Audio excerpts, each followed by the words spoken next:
13 laiškas. Pasaulis yra užpildytas ir vientisas. Viskam yra atsakymas, visur yra tęstinumas.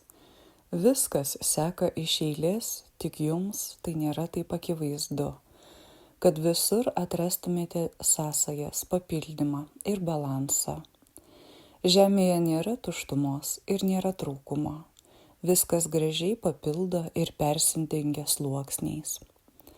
Gyvenimas žemėje yra sudarytas iš tarpusavyje persipinančių skirtingų dažnių ir energijų gijų, kurios tarpusavyje taip glaudžiai susipynusios, kad sudaro vientisą sferą, kurią galime prilyginti žmogaus odai.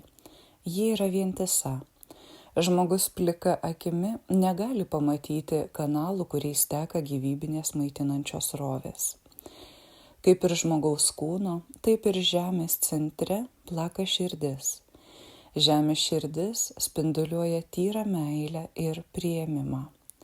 Kai žmogaus širdies dažnis susilygiuoja su žemės širdies dažniu, žmogus įeina į savo gyvenimo rezonansą arba aukščiausią dažnį, kuriame yra stipriausia kūrybinė versmė.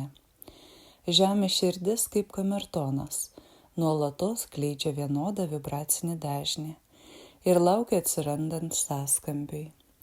Visa gyvūnija ir augmenija yra susilygiavusios savo dažnyje su žemės širdies dažniu, todėl jie gyvena vienyje. Tik žmogaus širdis nuolat derinasi ir lyginasi prie šio dažnio. Pabandykite pajausti ir sąmoningai išreiškite ketinimą suvienodinti savo širdies vibraciją su žemės širdies vibracija. Žemėje nėra nieko atskiro, nieko atsitiktinio, nieko nesusijusio ar nereikalingo.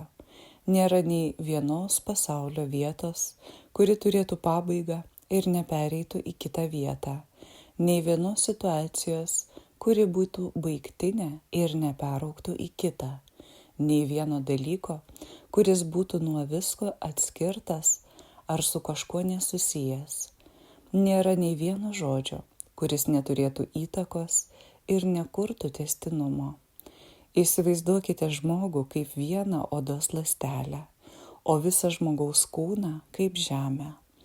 Nėra nei vienos ląstelės, kuri būtų kažkur atskirai arba nesusijusi. Odos būklė skirtingose vietose gali skirtis, bet bendrai odos branda visur yra vienoda.